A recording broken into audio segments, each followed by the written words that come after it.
Hey sweet darling, come on. Tanmoy নেই তাতে কি বেবি? আমি তো আছি। Let's enjoy. লোকটার বিশাল থাবা এগিয়ে এলো মিশুর দিকে। ভয়ঙ্কর দুটো চোখ এমনভাবে তাকিয়ে আছে যেন কোটর থেকে বেরিয়ে আসতে চাইছে চোখ দুটো। মিশুর গলা শুকিয়ে কাঠ।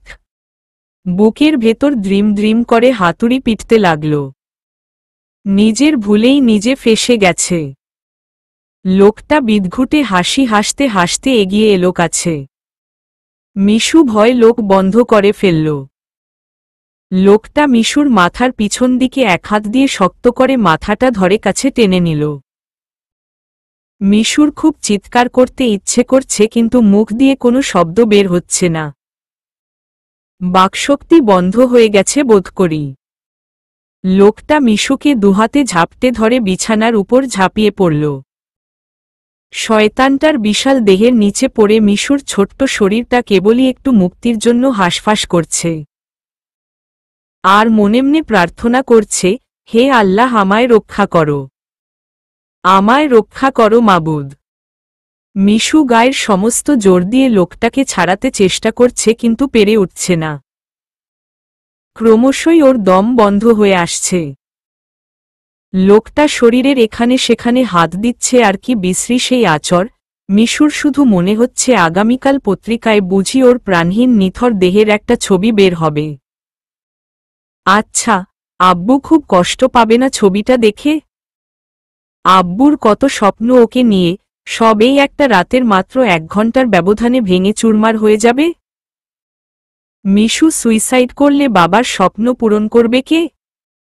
বাবার কথা মনে হতেই একটা অন্যরকম মনোবল পেয়ে গেল সে। গায়ের জোরে দাঁত বসিয়ে একটা কামড় দিল ও হিংস্র লোকটার কাঁধের উপর। কামড়ের চোটে একটু সরে যেতেই উঠে দাঁড়াল মিশু, কিন্তু পালাতে পারল না। লোকটা আবারও লম্বা হাতটা বাড়িয়ে ধরে ফেলল ওকে। এক হাতে মিশুর গলাটা টিপে ধরে কাছে টেনে নিল। এই মুহূর্তে আর কিছুই ভাবতে পারছে না মেয়েটা। এখানে কেউ ওকে বাঁচাতে আসবে না, নিজেকেই বাঁচার আপ্রাণ চেষ্টা করতে হবে। মনোবল হারালে চলবে না। মিশু ভয়ঙ্কর দৃষ্টিতে তাকালো লোকটার দিকে, ওর চোখে আগুন ঝরতে লাগল। গাল, মুখ শক্ত হয়ে উঠল নিমেষেই। লোকটা ওর গলা টিপে ধরে আছে।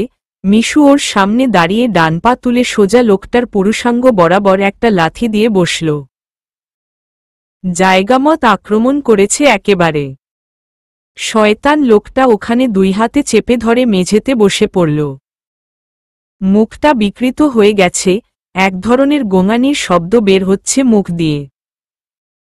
মিশুর ইচ্ছে করল শুয়োরটাকে পারলে খুন করে ফেলতে, কিন্তু রিস্ক নেওয়া যাবে না, খুন করার সাধ্য ওর নেই।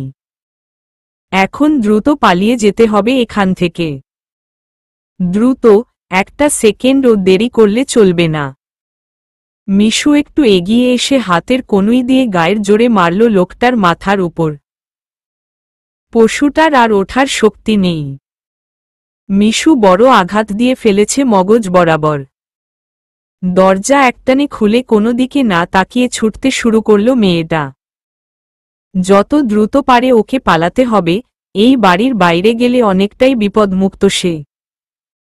শুধু মনে হচ্ছে পায়ে একটুও জোর নেই। স্বপ্নে দৌড়ালে যেমন রাস্তা একটু এগোয় না, এখনো সেরকম মনে হচ্ছে। তবুও বারবার আব্বুর স্বপ্নের কথা ভেবে মনের শক্তি বাড়িয়ে নিতে লাগল। সিঁড়ি দিয়ে ছুটে 7 তলা থেকে নিচে নেমেও কোথাও একদণ্ড দাঁড়াল না। ছুটতেই থাকল, কোনো দিকে ছুটে কোথায় যাচ্ছে তা সে জানে না, শুধু একটাই চিন্তা, এখান থেকে পালাতে হবে। পায়ে যেন এতটুকুও জোর নেই, কেবল মনের জোরেই ছুটে চলেছে মেয়েটা। 2 মেঘালয় ওর বন্ধুরা সহ দাঁড়িয়ে আছে রাস্তার পাশে। এদিকে সিএনজি আসে না, সিএনজির জন্য মেইন রোডে যেতে হবে। এখানে দাঁড়িয়ে অপেক্ষা করছে বন্ধু পূর্বর জন্য। এমন সময় দেখতে পেল একটা মেয়ে খুব জোরে ছুটতে ছুটতে এসে হঠাৎ দাঁড়িয়ে পড়ে জোরে জোরে হাঁফাতে লাগল। মেয়েটি কয়েকবার জোরে শ্বাস নিতে নিতেই অজ্ঞান হয়ে রাস্তার উপর ধপ করে পড়ে গেল। চোখের সামনে এমন ঘটনা দেখে চোখ ছানাবড়া হয়ে গেল ওদের সবার। মেয়েটির দৌড়ের গতি দেখে মনে হচ্ছিল সে কোনো ভয়াবহ বিপদ থেকে মুক্তির জন্য ছুটছে, চোখে মুখেও সাংঘাতিক ভয়ের চিহ্ন স্পষ্ট। মেয়েটি রাস্তার উপর পড়ে গিয়ে আর একটু নড়াচড়াও করছে না, জ্ঞান হারিয়ে ফেলেছে। ওরা সবাই ছুটে মেয়েটির কাছে এসে দাঁড়াল। সকলে উপর হয়ে চোখ বড় বড় করে দেখতে লাগল সদ্য কৈশোর পেরিয়ে তারুণ্যে পা দেয়া মেয়েটির দিকে। চেহারায় লাবণ্য আর মায়া যতটা আছে তার চেয়ে দুরন্তপনাই বোধ হয় বেশি। দেখেই মনে হচ্ছে ঝর্ণার মতো উচ্ছল একটি মেয়ে। ওরা সবাই একে অপরের দিকে মুখ চাওয়াচাওয়ি করতে লাগল। মেঘালয় ব্যাগ থেকে পানির বোতল বের করে কয়েকবার ছিটা দিল ও মেয়েটির মুখে। কয়েকবার চোখ পিটপিট করেই চোখ মেলে তাকালো মেয়েটি। মুখের উপর এতগুলো ছেলের মুখ দেখে ভয় কুকড়ে গেল একেবারে। গলায় একটু জোর নেই, তবুও চিৎকার করার বৃথা চেষ্টা করতে যাবে এমন সময় দেখল দুটো মেয়ের মুখও দেখা যাচ্ছে। একটি মেয়ে খুবই সুন্দরী দেখতে। ওর মাধুর্য ভরা মুখটা দেখে ভয়টা কেটে গেল একটু। জোরে জোরে শ্বাস নিতে নিতে চোখ বন্ধ করে ফেলল।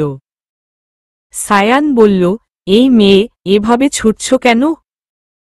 কি হয়েছে? মেয়েটি চোখ মেলে তাকালো সায়ানের দিকে। চোখে মুখে ভয় স্পষ্ট।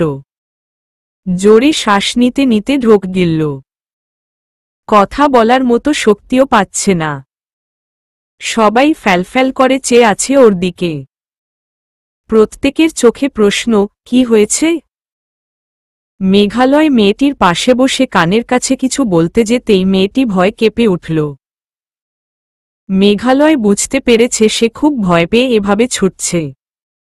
তাই ভয় কাটানোর জন্য বলল, ভয় পেও না, আমরা তোমার কোনো ক্ষতি করব না। কি হয়েছে আমাদের বলো? মেয়েটি তাকালো মেঘালয়ের চোখের দিকে। চোখাচোখি হতেই বুকের ভেতরটা কেমন করে উঠল। হেডলাইটের আলোয় ছেলেটার চোখ দুটো কত পবিত্র দেখাচ্ছে। এত পবিত্র চাহনি কোনো দিন দেখেনি ও। কত বিশুদ্ধভাবে চেয়ে আছে, সহানুভূতিতে পরিপূর্ণ সে দৃষ্টি। অথচ একটু আগে যে জানোয়ারগুলোর হাতে পড়েছিল ওদের মিশু আরেকবার কেঁপে উঠল ভয়। মেঘালয় ইশারায় ওর বান্ধবী রোদকে বোঝালো মেয়েটিকে ধরার জন্য। রোদ মিশুকে দুহাতে ধরে টেনে তুলে দাঁড় করিয়ে দিতেই রাস্তার উপর রক্তের দাগ চোখে পড়ল ওদের। সবাই অবাক হয়ে তাকালো মেয়েটির পায়ের দিকে। হয়তো কোথাও কেটে গেছে। পায়জামা বেয়ে রক্তের স্রোত নেমেছে। ওরা কৌতূহলী চোখে তাকালো মেয়েটির দিকে, যেন জানতে চাইছে কি হয়েছে, কোথায় কেটে গেছে। মিশু চোখ বন্ধ করে ফেলল। এমন পরিস্থিতিতে কখনো পড়তে হবে ভাবেনি। এতগুলো ছেলেমেয়ের সামনে কিভাবে বলবে কথাটা? ওর পিরিয়ড চলছে। 7 তলা থেকে ছুটে নিচে নেমে আবার 1 কিলোমিটারের মতো দৌড়ে আসার পর শরীরের অবস্থা মারাত্মক খারাপ। খুবই ব্লাড আসছে। একটা প্যাড আর কতক্ষণ কুলোয়? কিন্তু এটা কিভাবে বলবে ওদের? ঠোঁট কামড়ে ধরে মাথা নিচু করে ফেলল ও। রোদ ওকে জড়িয়ে ধরে বুঝতে পারল মেয়েটি কাঁপছে। ও মেঘালয়ের দিকে তাকিয়ে বলল, কার ব্যাগে চাদর আছে? সায়ান ব্যাগ থেকে চাদর বের করে দিল। মেঘালয় ওটা মেয়েটির গায়ের উপর পেঁচিয়ে দিয়ে মেয়েটিকে ধরে রাস্তার ধারে এনে বসাল। সে কিছুতেই দাঁড়িয়ে থাকতে পারছে না, কাঁপছে রীতিমতো।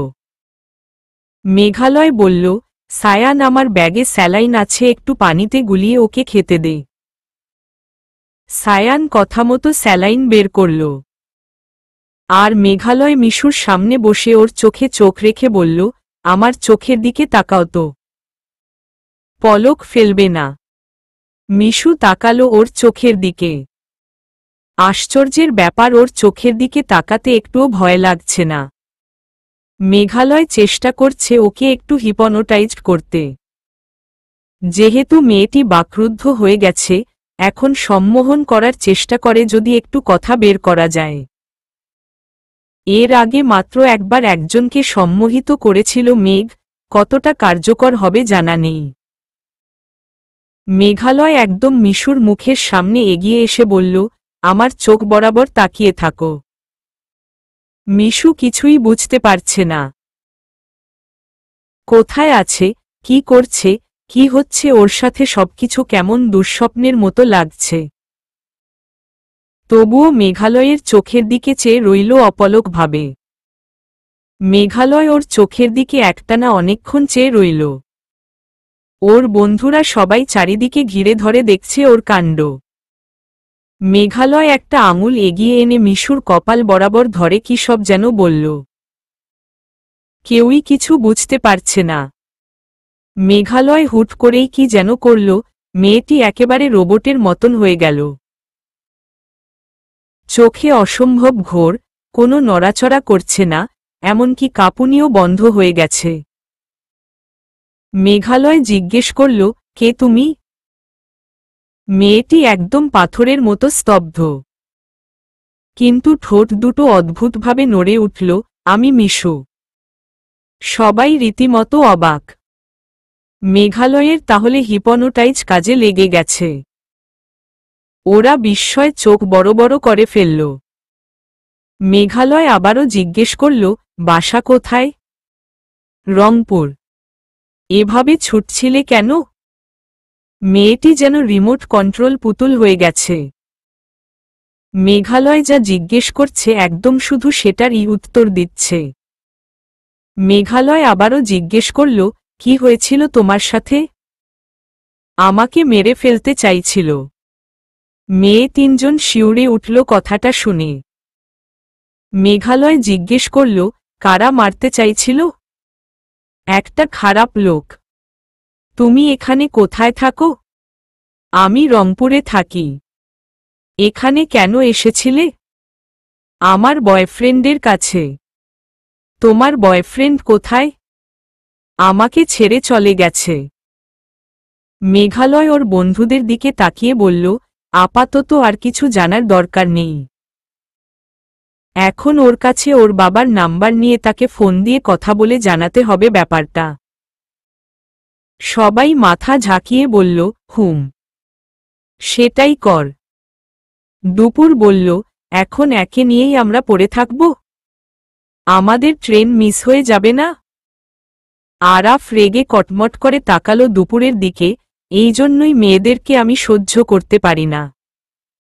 একটা মেয়ের জীবন মরণের প্রশ্ন আর সে আছে ট্রেন জার্নি নিয়ে। দুপুর মুখটা কাচুমাচু করে বিড়বিড় করে বলল, জানতাম কিছু একটা ঘটবেই। জানতাম আমাদের যাওয়া হবে না।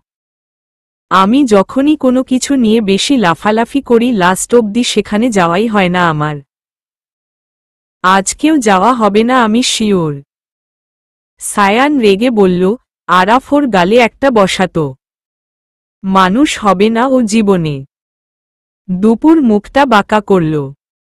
মেঘালয় আবারও মিশুর চোখে চোখ রেখে বলল, তোমার বাবার নাম্বার বলতে পারবা? মিশু মাথা দুদিকে নাড়ল। এই মুহূর্তে হয়তো মনে করতে পারছে না। মেঘালয় জিজ্ঞেস করল, তোমার গায়ে কোথাও কেটে গেছে? না। ব্লাড? অনেকক্ষণ ছুটেছি। পিরিয়ডের রক্ত।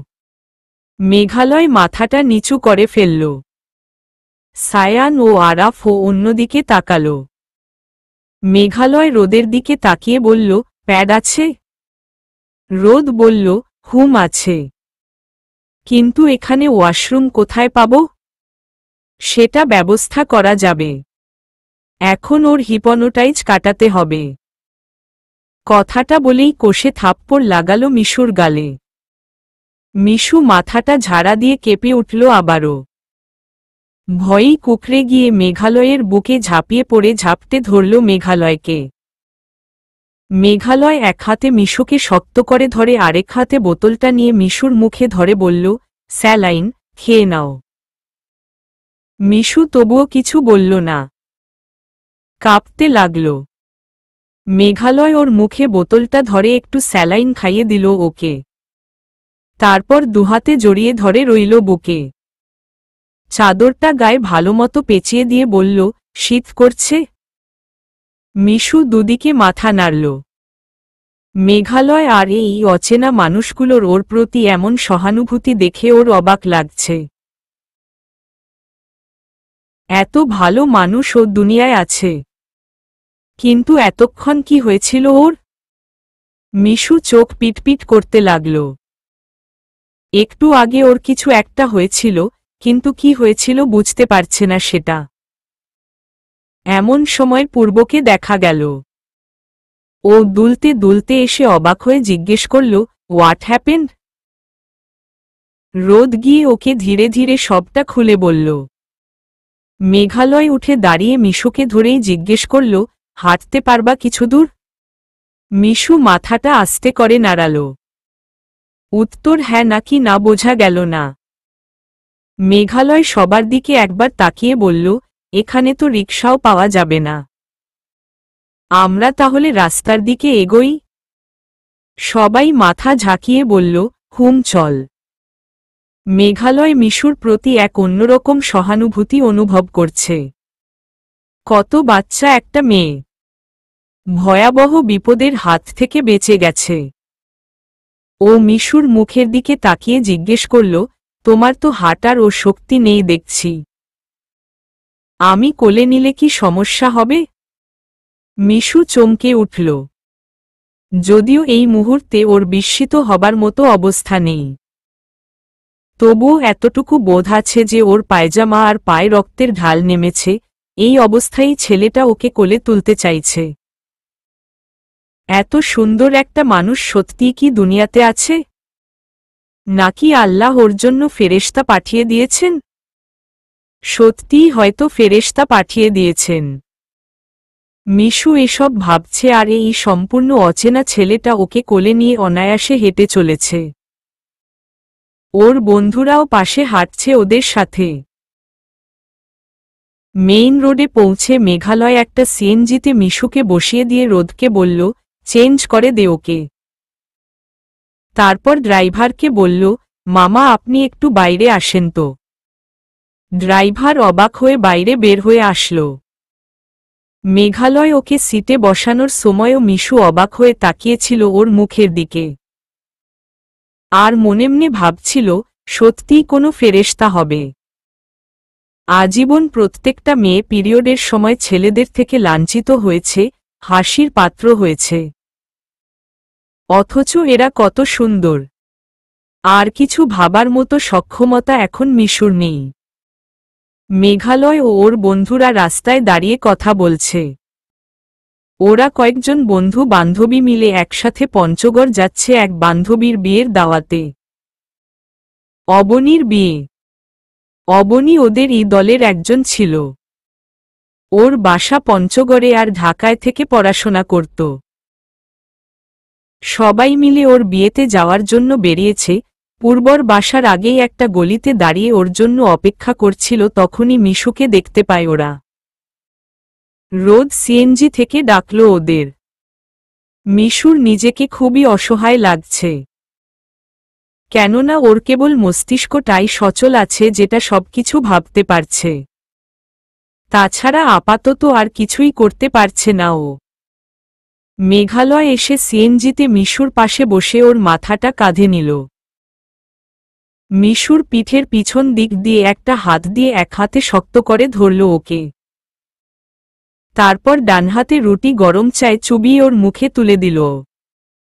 একটু নরম খাবার পেয়ে আস্তে করে গিলতে চেষ্টা করল মিশু।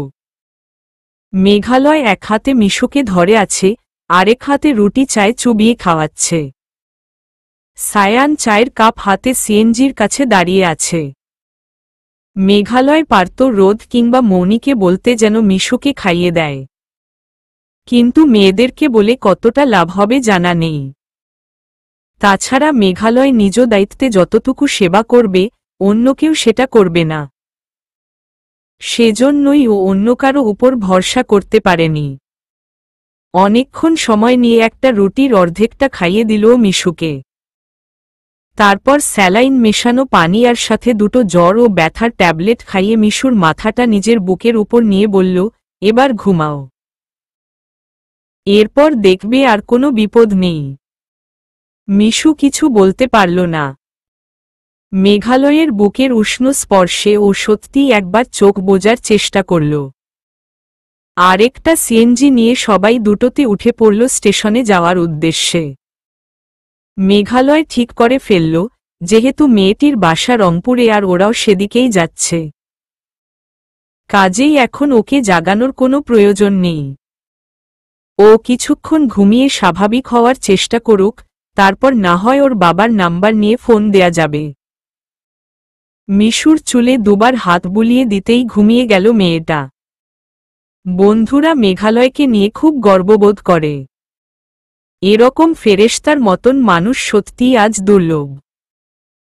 মেঘালয়ের মানবতা আর নিঃস্বার্থ সেবা, সহানুভূতি, মানুষের প্রতি ভালোবাসা আর মমত্ব সত্যিই মুগ্ধ করে সবাইকে। মিশু ঘুমে ঢলে পড়েছে মেঘালয়ের বুকে। মেঘালয় চেপে ধরে রইল ওকে। চাদরটা ভালোভাবে টেনে দিল ও গায়ে।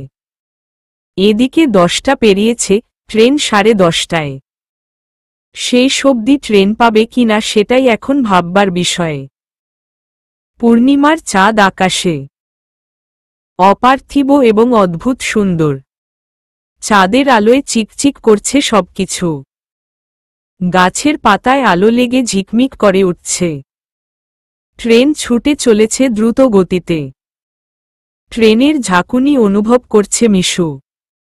থেকে থেকে দুলে দুলে উঠছে আর ঝিকঝিক শব্দ কানে আসছে। মাঝে মাঝে কিছু তরুণ তরুণীরা হাসির শব্দ ট্রেনের ঝিকঝিক শব্দকেও হার মানাচ্ছে। মিশু কারো শরীরের উষ্ণতা মাপতে পারছে। মনে হচ্ছে কেউ বুকের বা পাশে ঠিক বাহুর কাছাকাছি পরম যত্নে জড়িয়ে রেখেছে ওকে, তার পেশিবহুল বাহুর উপস্থিত টের পাচ্ছে নিজের বাহুর উপর।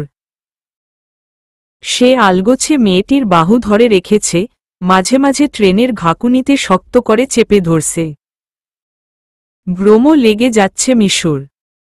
সেই শয়তানটা নয়তো? শুয়োরটা ট্রেনে করে কোথায় নিয়ে যাচ্ছে? চিৎকার করে হাত ছাড়িয়ে নেয়ার চেষ্টা করল মিশু। চোখ মেলে দেখল পরিস্থিতি অন্যরকম। একটা দারুণ হ্যান্ডসাম মতন ছেলের বুকের বা পাশে গুটিসুটি মেরে ঘুমাচ্ছিল সে।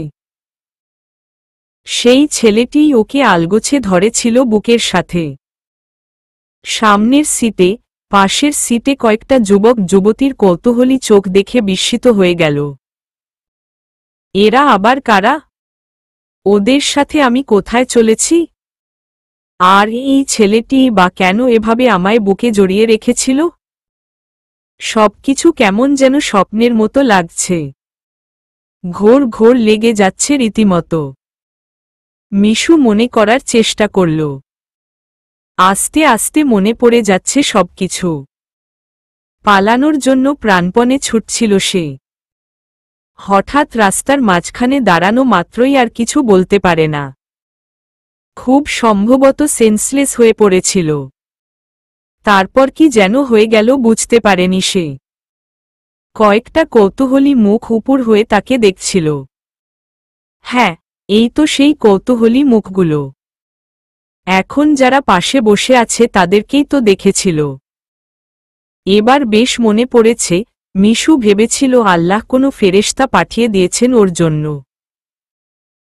এই পাশে বসে থাকা হ্যান্ডসাম ছেলেটা ওকে কোলে নিয়ে হাঁটল, তারপর সিএনজিতে বসে রুটি আর ওষুধ খাইয়ে দিল। এরপর ছেলেটি বুকে জড়িয়ে নিয়ে বলেছিল ঘুমিয়ে পড়তে, ঘুমালে নাকি আর বিপদ থাকবে না। সত্যিই তো, তারপর মিশু ঘুমিয়ে পড়েছিল আর এখন অদ্ভুতভাবে বিপদ কেটে গেছে। কিন্তু ওরা কারা? আর ট্রেনে উঠল কিভাবে? মিশুকে এমন উৎসুক চোখে তাকিয়ে থাকতে দেখে মেঘালয় বলল, শরীর কেমন লাগছে এখন? মিশু চমকে উঠল। এত সুন্দর, স্পষ্ট, নিখুঁত কারো গলার স্বর হতে পারে। প্রত্যেকটা শব্দ যেন আয়নার মতো পরিষ্কার, বারবার প্রতিধ্বনিত হয়ে মাথার ভিতর বাজতেই লাগল। মিশু অবাক হয়ে জিজ্ঞেস করল, আমি এখানে কিভাবে এলাম? মেঘালয় উত্তর দিল, তুমি ঘুমিয়ে পড়েছিলে। ঘুমের ঘোরেই ধরে এনে ট্রেনে তুললাম, মনে পড়ছে না? ও হ্যাঁ, মনে পড়েছে। ট্রেনে ছেড়ে দেওয়ার সময় হয়েছিল। সিএনজি থেকে নেমে সবাই ছোটাছুটি করে গিয়ে ট্রেনে উঠল। আর এই ছেলেটি রীতিমতো কোলে করে নিয়ে ওকে ধরে এনে ট্রেনে তুলে দিল। অবাক হল মিশু। কিন্তু ওর পায়ে তো রক্ত। মিশু নিজের পায়ের দিকে তাকাল। জামাকাপড় বদলে দিল ওকে। মনে পড়েছে, সিএনজিতে বসে একটা মেয়ে জামাকাপড় আর প্যাড বদলে দিয়েছে। কিন্তু অদ্ভুত লাগছে এটাই যে ওর অসুস্থতার কথা এরা কিভাবে জানল? যতদূর মনে পড়ে ওর বাকরুদ্ধ হয়ে গিয়েছিল। তাহলে ওরা কিভাবে ভেবেই পাচ্ছে না? মিশু। সবচেয়ে চঞ্চল মেয়েটি বলল, মিশু, তোমার এখন কেমন লাগছে? এবার আরও অবাক হতে হল। ওরা নামও জানে। কি অদ্ভুত! এবার হয়তো এমন কিছু বলবে যাতে মিশু আরও অবাক হবে। কিন্তু কিভাবে সম্ভব হলো এটা? কারো কি টেলিপ্যাথিক ক্ষমতা আছে নাকি?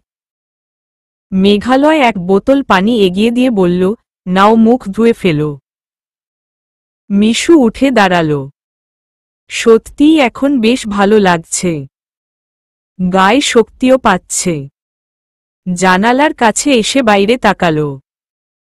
অদ্ভুত সুন্দর জ্যোৎস্না ছড়িয়েছে চারিদিকে। যদিও আজকে সবই অদ্ভুত লাগছে। কেমন যেন অলৌকিক ব্যাপার মনে হচ্ছে। তবে যাই হোক, একটা বড় ধরনের বিপদের হাত থেকে রক্ষা পেয়েছে। আর এই ছেলেমেয়েগুলো না থাকলে এখন শক্তি নিয়ে দাঁড়াতে পারত না বোধহয়। সবচেয়ে বেশি ধন্যবাদ দিতে হয় ওই হ্যান্ডসাম মতন ছেলেটাকে। মিশু ঘাড় ঘুরিয়ে তাকালো মেঘালয়ের দিকে। চোখাচোখি হয়ে গেল। মেঘালয়ের দৃষ্টি কত ঠান্ডা অথচ তীক্ষ্ণ। একদম ভেতরে পৌঁছে যায়। কত মায়াবী লাগে চোখ দুটোকে, কিন্তু বুকের ভেতরটা কেমন যেন করে ওঠে। সত্যিই ছেলেটার চোখ দুটো ভয়ঙ্কর রকমের সুন্দর। কোনো ছেলের চোখও এত সুন্দর হয় নাকি? মিশু অপলকভাবে তাকিয়ে আছে মেঘালয়ের দিকে। ঘোর লেগে যাচ্ছে। ছেলেটা মৃদু হাসি হাসি মুখে তাকিয়ে আছে, চোখে কত অপার্থিব মায়া। বেশিক্ষণ তাকিয়ে থাকা যায় না। মিশু মুখ ঘুরিয়ে জানালা দিয়ে বাইরে তাকাল। মৌনি জানালার পাশের সিট থেকে সরে গিয়ে বলল, এখানে বসো। মিশু সিটটায় বসতে বসতে তাকাল মেয়েটির দিকে। এই মেয়েটির চেহারার সাথে ওই হ্যান্ডসাম ছেলেটির চেহারায় অনেক মিল। আচ্ছা, বারবার হ্যান্ডসাম ছেলেটি ভাবছি কেন? ওই লোকটার নামটা কি জানা যায় না?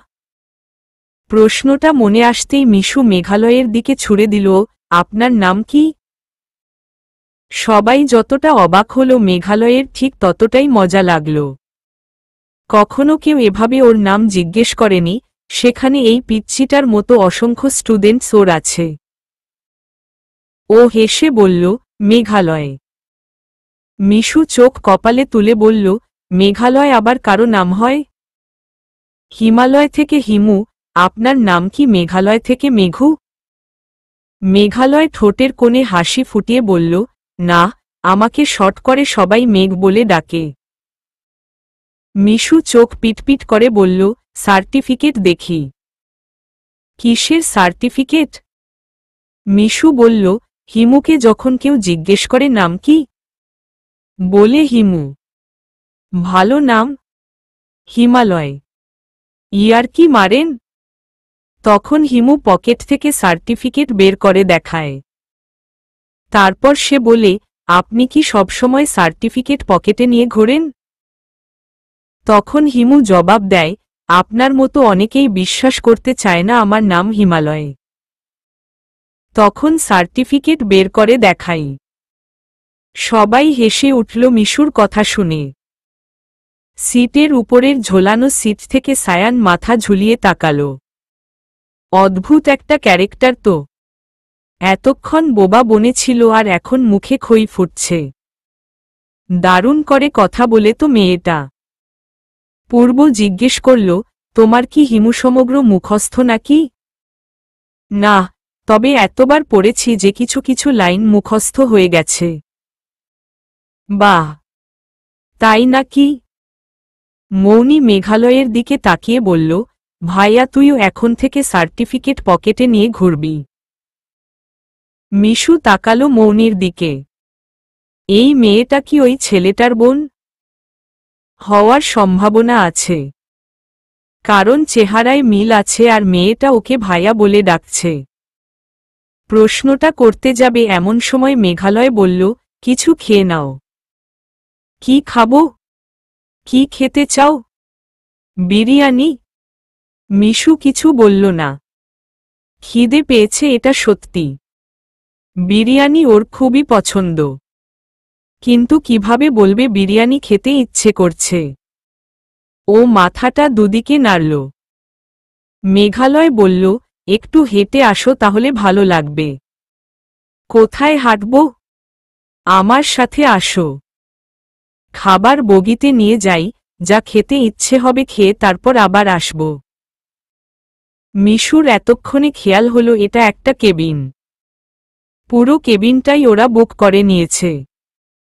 এরা নিশ্চয়ই বন্ধু বান্ধবী হবে। সেটা পরে জিজ্ঞেস করা যাবে, আগে পেট ভরাতে হবে। সত্যিই বড্ড খিদে পেয়েছে। মিশু উঠে দাঁড়াল। মেঘালয় ওকে সাথে নিয়ে কেবিন থেকে বের হল। সবাই আড্ডায় মেতে উঠল একসাথে। মিশুকে নিয়েই কথা চলতে লাগলো ওদের মধ্যে।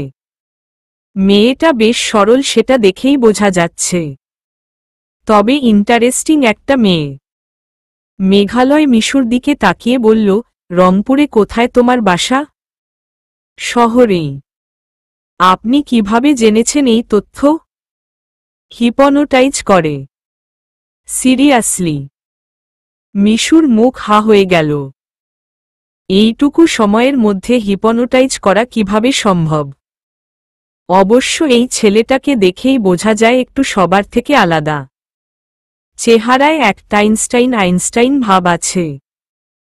বোধহয় সাইকোলজি, ফিলসফি ইত্যাদি ইত্যাদি চর্চাও করে। জাকগে সেসব অত কিছু ভেবে লাভ নেই। এখন কিছু ভাবতে ভালো লাগছে না।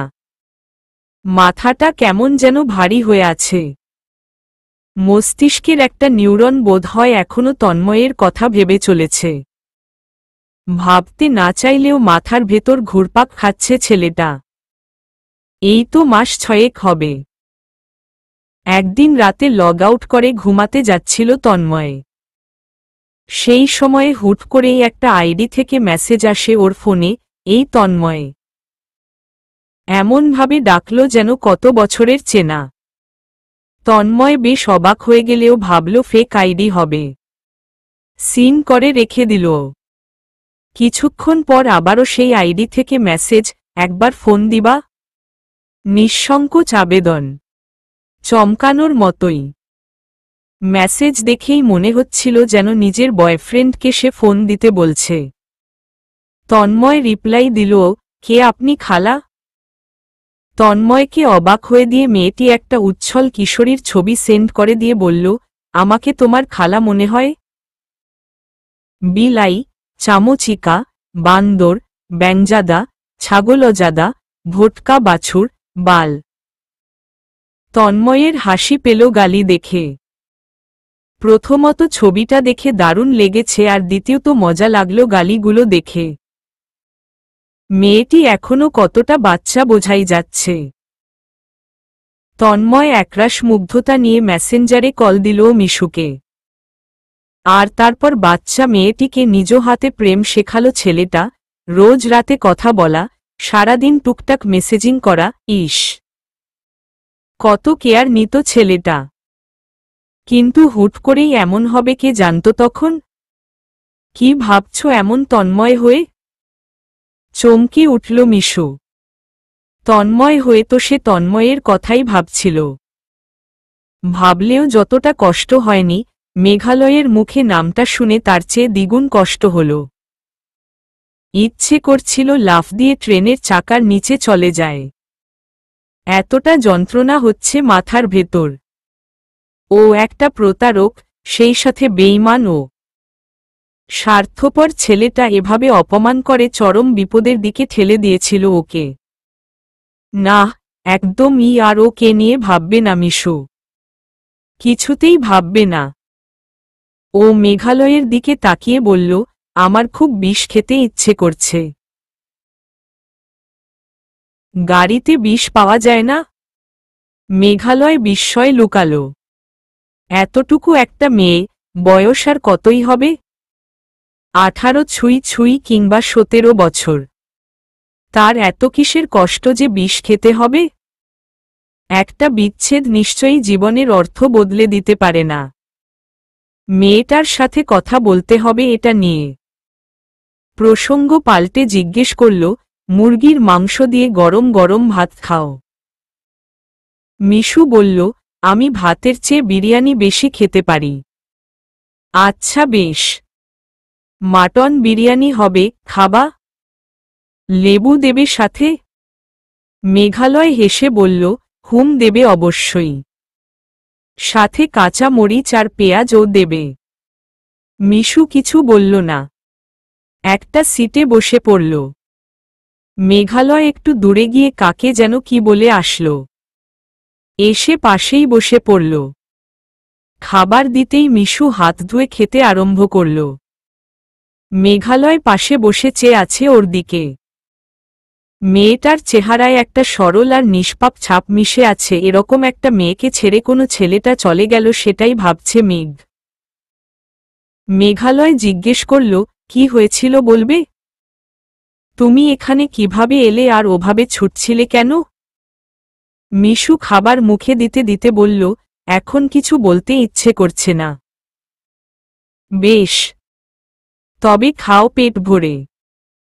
একবার মরিচে কামড় দাও, তাহলে খেতে পারবা। মিশু ওর কথামতো মরিচে কামড় দিয়ে চিল্লাচিল্লি শুরু করে দিল। মেঘালয় পানি তুলে দিল ওর মুখে। একদমই ঝাল সহ্য করতে পারে না মেয়েটা। খাওয়া দাওয়া শেষ করে আবারও মেঘালয়ের সাথে কেবিনের দিকে রওনা দিল। একটা দরজায় এসে দাঁড়িয়ে প্রাণভরে শ্বাস নিতে নিতে বলল, ইস, কি সুন্দর লাগছে সবকিছু। মেঘালয় পিছনে দাঁড়িয়ে বলল, তোমার শরীর ফুরবল। আবার মাথা ঘুরে নিচে পড়ে যাবা। পড়ে গেলেই ভালো হয়। সোজা চাকার তলে চলে যেতাম। মেঘালয় মিশুর হাত ধরে একটা হেঁচকা টান দিয়ে পিছনে টেনে নিল। মিশু ওর বুকে এসে ঠেকল একেবারে। আচমকা এরকম করার মানে বুঝতে না পেরে জিজ্ঞেস করল, এটা কি হলো? উল্টা পাল্টা কথা বলছিলে। আবার ঝুপ করে লাফিয়ে পড়ো কিনা ভাবছি। পড়ব না, হাত ছাড়ুন। মেঘালয় মিশুর হাত ছেড়ে দিল। হাত ছাড়ুন কথাটা শুনতে কেমন যেন লাগল। এতক্ষণ মেয়েটার সেরকম হুঁশ ছিল না, তাই বুকে জড়িয়ে থাকলেও কিছু হয়নি। কিন্তু এখন সে দাঁড়াতে পারছে বলে হাত ছাড়ুন কথাটা এমনভাবে বলল যেন হাত ধরায় বড় অন্যায় হয়ে গেছে। কিন্তু কিছু মনে করল না মেঘালয়। দরজায় দাঁড়িয়ে একটা হাত বাড়িয়ে দিয়ে দরজা আটকে ধরে মিশুকে বলল, আমার হাতের উপর দিয়ে তাকিয়ে থাকো তাহলে ভালো লাগবে। মিশুর ভালো লাগলো ব্যাপারটা। হাত দিয়ে নিরাপত্তা বেষ্টনী তৈরি করে তাকে বাইরে দেখতে বলছে। এমন কেন ছেলেটা? এত ভালো মানুষ হতে হয়? অবাক বিস্ময়ে বাইরে তাকালো মিশু। খুব সুন্দর বাতাস এসে গায়ে লাগছে, বাইরে চাঁদের আলোয় ঝলমল করছে সবকিছু। ট্রেন শহর ছেড়ে গ্রামের দিকে যাচ্ছে। মিশু উৎফুল্ল হয়ে উঠল ক্রমশই। এখন বেশ ভালো লাগছে ওর। বলল, আচ্ছা আমরা কোথায় যাচ্ছি এখন? পঞ্চগড় একটা ফ্রেন্ডের বিয়েতে অ্যাটেন্ড করতে যাচ্ছি আমরা। ওরা সবাই আমার বন্ধু। তুমি চিন্তা করো না, তোমাকে বাসায় পৌঁছে দেয়া হবে। তবে সবকিছু খুলে বললে ভালো হতো। বারবার কেন মনে করিয়ে দিচ্ছেন সবকিছু? বললাম তো আমার বলতে ইচ্ছে করছে না।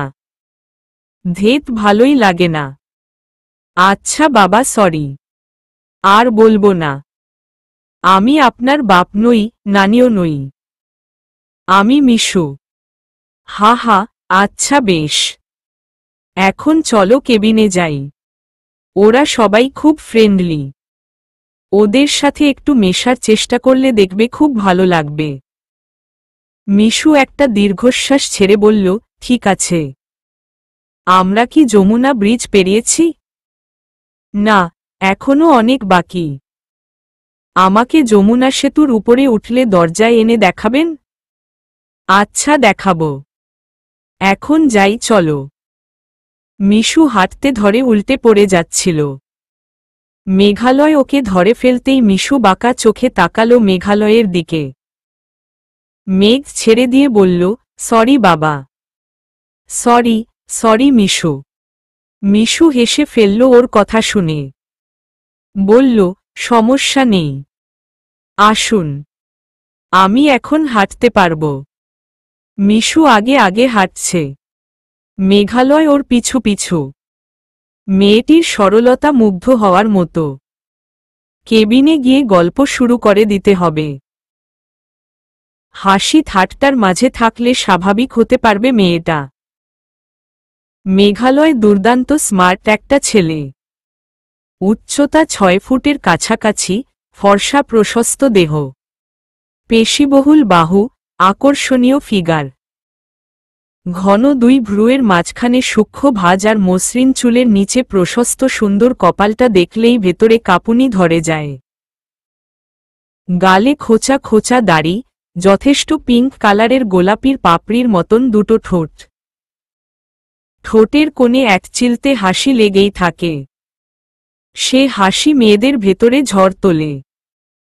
ভয়ঙ্কর মায়াবী দুটো চোখ আর প্রাণবন্ত হাসি যেকোনো মেয়েকেই পাগল করার জন্য যথেষ্ট। তার হাঁটা চলা, প্রত্যেকটা শব্দের উচ্চারণ বুঝিয়ে দেয় আমার কাছে এসো না, কারণ আমি সবার চেয়ে আলাদা। মেঘালয়কে দেখে মিশুর এই কথাগুলোই মনে পড়ছে। কারণ বিপজ্জনক রকমের হ্যান্ডসাম এই ছেলেটার আকর্ষণীয় ব্যক্তিত্ব দিয়ে কাউকে গ্রাস করে ফেলতে ওর খুব বেশি সময় লাগবে না। তীক্ষ্ণ দৃষ্টিতে ওর দিকে চেয়ে এই কথাগুলোই ভাবছে মিশু। সায়ানের প্রশ্নে চমকে উঠল। এখন কেমন লাগছে? পাগল হওয়ার মতন। সায়ান ভ্যাবাচেকা খেয়ে ভ্রু কুঁচকে তাকাল। খেয়াল করল মিশু মেঘালয়ের দিকে তাকিয়ে আছে মুগ্ধ হয়ে। মিশুর মগজে কি চলছে সেটা বুঝতে সময় লাগল না ওর। মেয়েটি নিশ্চয়ই ভাবছে এই ছেলেটা হিরো হওয়ার সব ধরনের যোগ্যতাই রাখে। ঢালিউডে ওকে টেনে নিলে নিঃসন্দেহে ভালো করবে। কিন্তু ছেলেটির পার্সোনালিটি অনুযায়ী তামিল নায়কের সাথে বেশ যায়। বাহুবলী টাইপ সিনেমাগুলোর জন্য একদম পারফেক্ট। মিশু এখনও অপলকভাবে চেয়ে আছে মেঘালয়ের দিকে। আর মেঘও ওর চোখ থেকে চোখ সরাচ্ছে না। সায়ান আবারও জিজ্ঞেস করল, কেমন ফিল হচ্ছে? খেয়ে ফেলতে ইচ্ছে করছে। জিহ্বায় কামড় দিয়ে মাথা নিচু করে ফেলল সায়ান। সর্বনাশ করেছে। মেঘালয়কে নিয়ে কোথাও গেলে এই এক বিপদ, মেয়েদেরকে টোপ ফেলা বড়শির মতো টেনে নেয়। মিশুর মাথাটাও গেছে বোধ হয়। সায়ানের বুঝতে অসুবিধা না হলেও বাকিরা বুঝতে পারল না কিছুই। কারণ সবাই নিজেদের মধ্যে কথোপকথনে ব্যস্ত। মেঘালয় এখনো মিশুর চোখ থেকে চোখ সরায়নি। আবারও মেয়েটাকে হিপনোটাইজড করতে চাইছে কিনা কে জানে। সায়ান মিশুকে একটা ধাক্কা দিয়ে বলল, এই মেয়ে। মিশু চমকে উঠল। সায়ানের দিকে তাকিয়ে বলল, জি। মিশুর চোখে ঘোর লেগে গেছে। সায়ান চোখ বড় বড় করে বলল, এক্ষুনি আরেকটা থাপ্পড় খেতে চলেছিলে। মিশু অবাক হয়ে জিজ্ঞেস করল, কেন? আমি আবার কি করলাম? মেঘ তোমাকে আবারও সম্মোহন করলে সেটা কাটাতে একটা কষে থাপ্পড় বসাতো তোমার গালে। ও আচ্ছা, এজন্যই আমার একটু ঘোর ঘোর লাগছিল। মিশু লাজুক ভঙ্গিতে হেসে মাথা নামিয়ে ফেলল। এখন শরীরটা বেশ ফুরফুরে লাগছে। ক্লান্তি আর শরীর খারাপ লাগা ভাবটা অনেকটাই কেটে গেছে। কিন্তু একটা সমস্যা হচ্ছে, নিজের অজান্তেই চোখ বারবার চলে যাচ্ছে এই জেন্টলম্যানের দিকে। কি পরিমাণ হ্যান্ডসাম ভাবলেই গায়ের লোম দাঁড়িয়ে যায়। যেমন সুন্দর, তেমনই স্মার্ট। ওর বোনের মতো দেখতে মেয়েটাও কম না। দারুণ স্মার্ট আর বেশ সুশ্রী। মিশু জিজ্ঞেস করল, আপনারা কি ভাইবোন? মেঘালয় উত্তর দেয়ার আগেই সায়ান জবাব দিল, হ্যাঁ। এখানে আমরা সবাই ভাইবোনের মতন। তবে ওরা দুজন নিজের ভাইবোন। ওর নাম মৌনি। মৌনতা আহমেদ থেকে শর্ট করে মৌনি। মৌন বললেই হতো। মৌনি কেন? মৌন একটু মেলমেল লাগে, মৌনিটা ফিমেল। অবশ্য মৌনির মাঝে নারী স্বভাব কমই দেখি। ও একটা ডেঞ্জারাস জিনিস। পাক্কা ছেলে ছেলে লাগে। মৌনি হেসে বলল, thanks for your left handed compliment. Sayan জবাব দিল, লেফট হ্যান্ডেড বলো আর রাইট হ্যান্ডেডই বলো। তুমি যে মেয়েটা সাংঘাতিক সেটা মানতেই হবে। তোমার মতো বাঘিনী টাইপের মেয়ে আমি আর একটাও দেখিনি জীবনে। তা দেখবা কোত্থেকে? তোমার জীবনের দৈর্ঘ্য আর কতই হবে? এইটুকুন জীবনে এরকম বাঘিনী একটাই দেখার কথা, রানী এলিজাবেথ।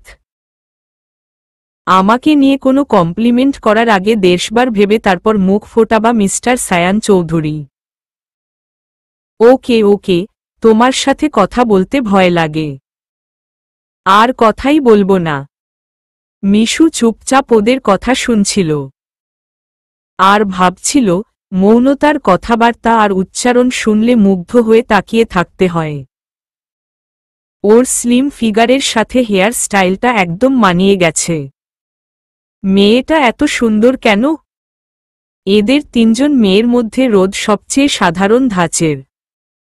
আর দুপুর একটু দেমাগি আর স্টাইলিশ। রোদ আর দুপুর চাচাতো বোন।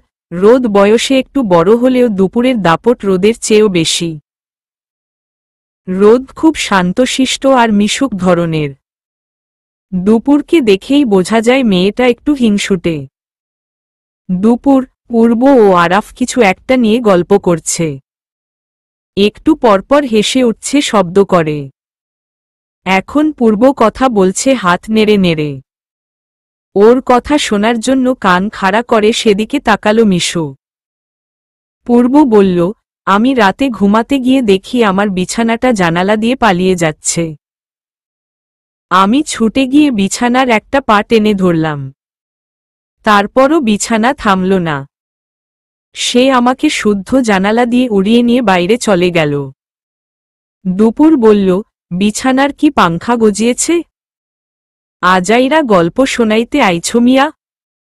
পূর্ব বলল, এতে এত অবাক হওয়ার কিছু নাই। বিছানা আমার বউয়ের নাম। ওকে? কথাটা শুনে হো হো করে হেসে উঠল সবাই। মিশুর ও হাসি পেল। ছেলেগুলো দারুণ পাজিত। দুপুর খেপে গেলেও এখন হাসছে। মাঝখান থেকে মৌনি বলে উঠল, আমার গল্পটা শোন। একবার আমার বাসায় একটা মাস্তান ছেলে এলো। তো ছেলেটা এসেই আমার হাতে পায়ে ধরে বলল, বইন রাতটা একটু থাকতে দিবেন? আমারে পুলিশ তাড়া করছে। তো ওর কথা মতো আমি থাকতে দিলাম ওরে। আমার ঘরে একটা মাত্র বিছানা। ওরে শর্ত দিলাম, এক বিছানায় দুজনে ঘুমাবো। মাঝখানে একটা কোলবালিশ থাকবে। কোলবালিশ টপকানো যাবে না। মাস্তান এই শর্তে রাজি হয়ে এক বিছানায় ঘুমালাম। সে একচুলো বালিশ টপকায় নাই। ভদ্রমতন ঘুমিয়ে সকালে চলে যাওয়ার সময় বলল, বইন অনেক ধন্যবাদ তোমারে। কখনো কোনো বিপদে পড়লে ডাইকো। আমি বললাম, তুমি কি বিপদ থেকে রক্ষা করবা? সারা রাতে একটা কোলবালিশই টপকাইতে পারলা না। সবাই আবারও হেসে উঠল। পূর্ব বলল, তুই চাইছিলি মাস্তান কোলবালিশ টপকাক, তাই তো? মাস্তান কোলবালিশ টপকাইতে পারে নাই, তাহলে ওর পাওয়ার কেমন বোঝাই যায়? সায়ান বলল, আমি হলে শুধু কোলবালিশ, ইন্ডিয়া বাংলাদেশ বর্ডার ও টপকাইতে পারতাম। আসলে মাস্তান ভালো ছিল, সে শুধু মাস্তানিই করে আর কিছুতে মন দেয় না। ভদ্র লক্ষ্মী মাস্তান। মৌনি বলল, বললেই হলো। লক্ষ্মী মাস্তান সে, যে সব ক্ষেত্রে মাস্তানি খাটাতে পারে।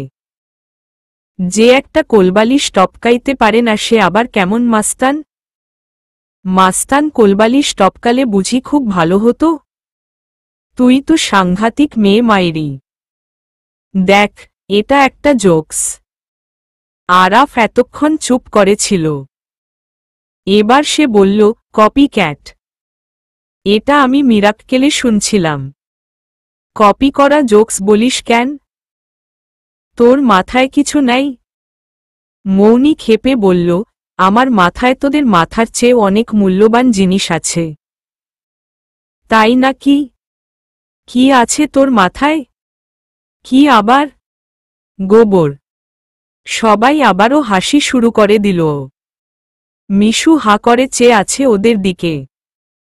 সবাই খুব বাজি, সেই তখন থেকে এরকম ইয়ার্কি করেই যাচ্ছে। হাসি থামছে না কিছুতেই। মেঘালয় ওর সামনের সিটে বসেছে, দুজনে মুখোমুখি হয়ে বসার কারণে না চাইলেও মাঝে মাঝে চোখাচোখি হয়ে যাচ্ছে। চোখাচোখি হতেই ছেলেটা ইশারায় মিশুকে বোঝাচ্ছে সহজ হওয়ার চেষ্টা করতে। মিশুও মনে প্রাণে চেষ্টা করছে সহজ হতে। সায়ান মিশুর দিকে তাকিয়ে বলল, তুমি একটা গল্প শোনাও না কেন? এবার তোমার পালা। মিশু চমকে উঠে মেঘালয়ের দিকে তাকাল। মেঘালয় ইশারায় বলল, শোনাও। মিশু লাজুক ভঙ্গিতে হাসার চেষ্টা করে বলল, আমি হাসির গল্প বলতে পারি না। সায়ান আফসোস করে বলল, আহারে, এত সুন্দর বাচ্চাটা হাসির গল্প বলতে পারে না। কি দুঃখ গো। মিশু কিছু না বলে জানালা দিয়ে বাইরে তাকাল। মনটা কেমন যেন বিক্ষিপ্ত হয়ে আছে। এই অবস্থায় মুখ দিয়ে একটা শব্দও বের হতে চাইছে না। বারবার গতকাল দিনের কথা মনে পড়ে যাচ্ছে। আর কেবলই মনে হচ্ছে মনের উপর কেউ পর্দা টেনে দিয়েছে। মাথার ভেতর একটা ভোঁতা যন্ত্রণা অনুভূত হচ্ছে। মনে হয় মস্তিষ্কের একটা নিউরনের কাজ হচ্ছে সর্বক্ষণ তন্ময়কে নিয়ে ভাবা। সহজ হওয়ার অনেক চেষ্টা করেও পারছে না। মেঘালয় মেয়েটার সমস্যাটা বুঝতে পেরে বলল, আচ্ছা, আমরা সবাই মিলে একটা গান ধরতে পারি না? পূর্ব লাফ দিয়ে নেমে একটু এগিয়ে এসে বলল, আমি মিউজিকে থাকব। আমি ঢোল আর মিশু ঝুনঝুনি। ঝুনঝুনি শব্দটা শুনেই হাসি পেল মিশুর। ঝুনঝুনি, ইস, কত মিষ্টি একটা শব্দ। এত সুন্দর একটা শব্দে কারো নাম হতে পারে না? স্ত্রী আদর করে স্বামীকে ডাকবে, এই ঝুনঝুনির আব্বু শুনছ? কত মধুর লাগবে শুনতে। টুনটুনি অনেকেরই নাম হয়, তাহলে ঝুনঝুনিও হওয়া উচিত। এবার কারো বাচ্চা হতে দেখলে মিশু তার নাম রাখবে ঝুনঝুনি। মেঘালয় ও ওর বন্ধুরা গান শুরু করে দিয়েছে। অনেকক্ষণ ধরা গান ও হাততালি চলল। গান শুনতে শুনতে আর ওদের সাথে যোগ দিয়ে মিশুর মনটা একদম ভালো হয়ে গেছে। মেঘালয় হঠাৎ ওর দিকে তাকিয়ে বলল, বঙ্গবন্ধু সেতু পূর্ব স্টেশন। মিশু ব্রিজ দেখবে নাকি? সবাই একবার তাকালো ওদের দিকে। দুপুর ভ্রু কুচকাল। মেয়েটির সাথে খুব দ্রুত মেঘের ভাব হয়ে গেছে দেখছি। মেঘালয় এমনিতেও সবার সাথে অনেক মিশুক, কিন্তু এখন একটু বেশি ক্লোজ হয়ে গেছে মনে হচ্ছে। মেয়েটিকে কোলে নিয়ে হাঁটল, তুলে খাওয়ালো, সিএনজিতেও বুকে চেপে ধরেছিল, আবার ট্রেনেও। দারুণ মাখামাখি চলছে। তবে মেঘ কি ইমপ্রেসড এই বাচ্চা মেয়েটির প্রতি? ওর ইমপ্রেসড করানোর মতো আছেটা কি? আজব তো। কথাগুলো ভাবতে ভাবতে নিচের ঠোঁট দাঁত দিয়ে চেপে ধরে মিশুর দিকে চেয়ে আছে দুপুর। এমনটা নাও হতে পারে।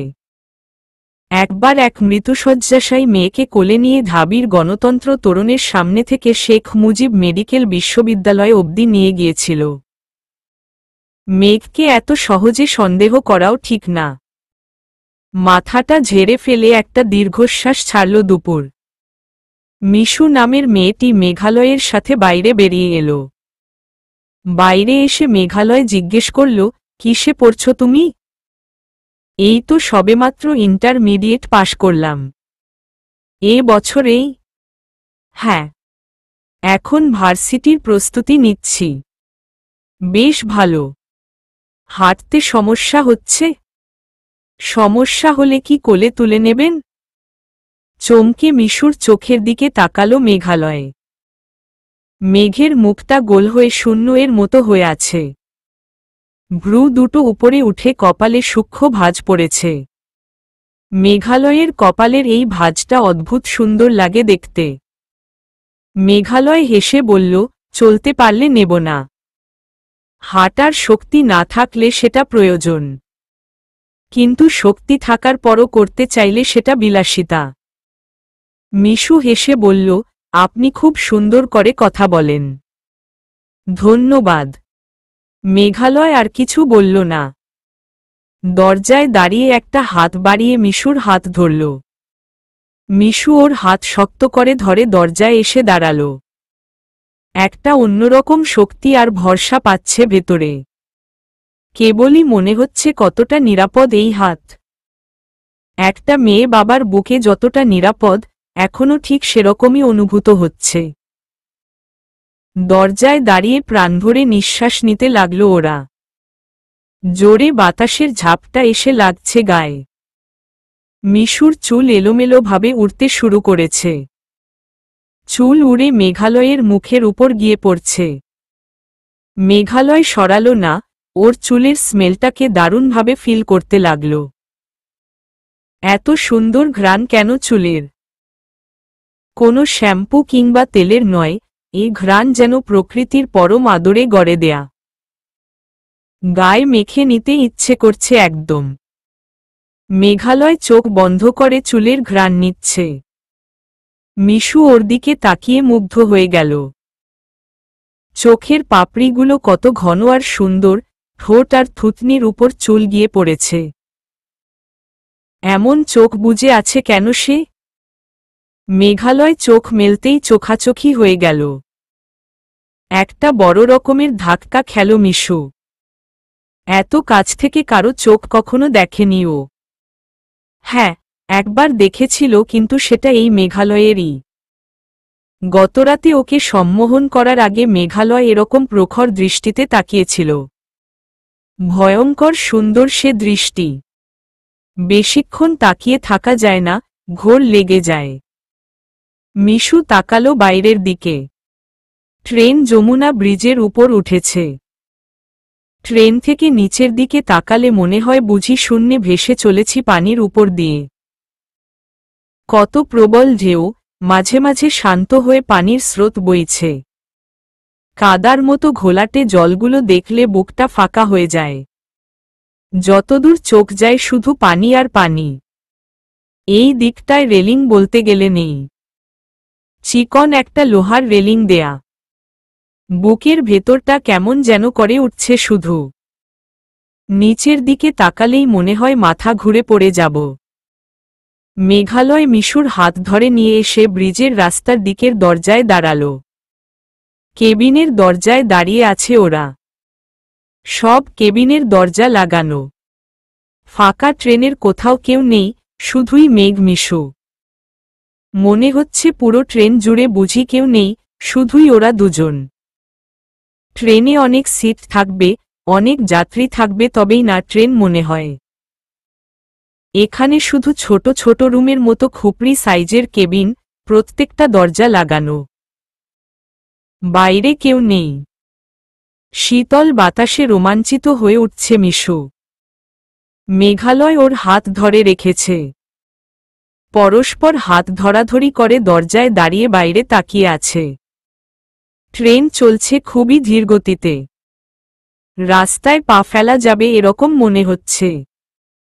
হেডলাইটের আলোয় খুবই সুন্দর দেখাচ্ছে সেতুটাকে। ট্রেনের কাছ দিয়েই রাস্তায় বাস ট্রাক চলে যাচ্ছে হুশ করে। বাসের জানালা দিয়ে অনেক যাত্রী তাকিয়ে থেকে সেতু দেখছে। মিশু উৎফুল্ল হয়ে উঠছে ক্রমশই।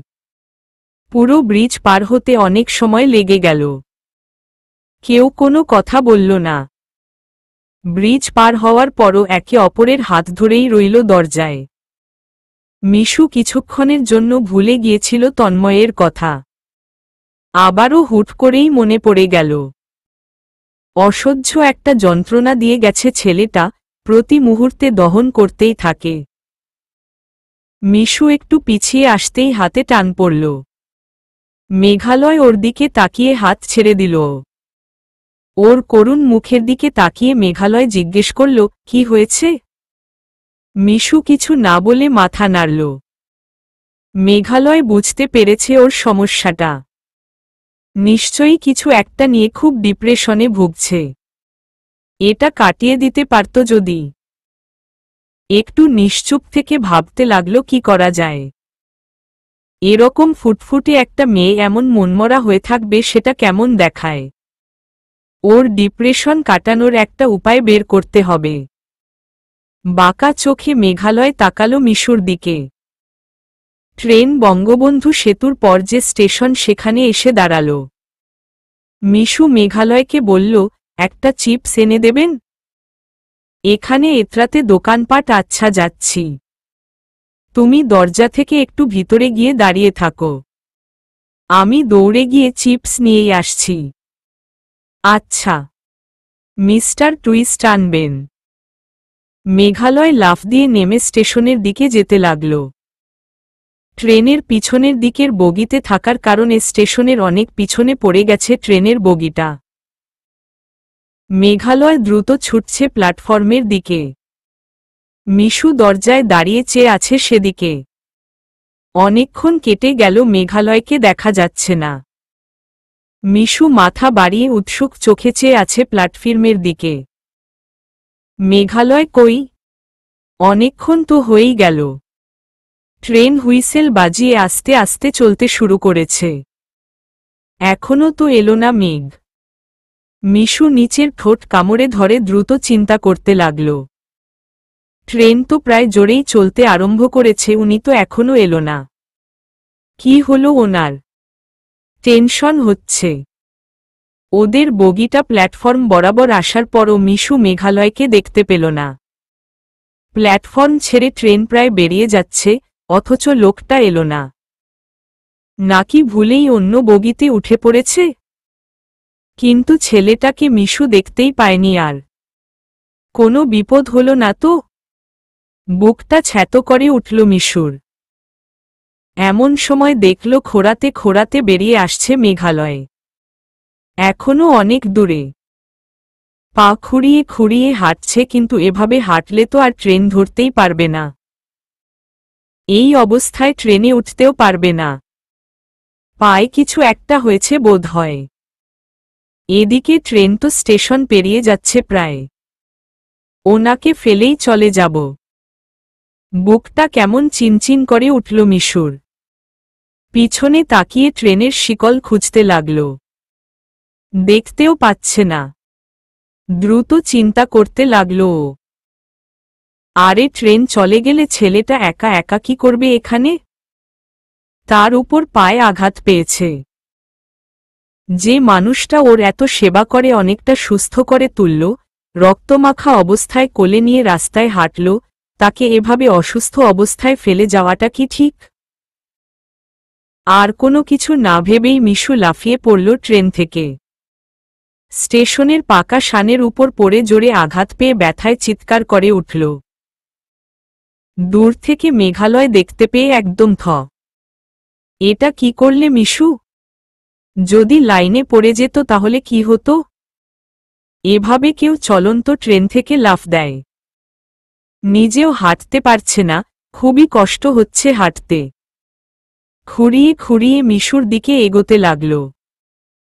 একদিকে মাঝরাত, আরেকদিকে ট্রেন ওদেরকে যমুনার পাশে ফেলেই চলে গেল। চলবে।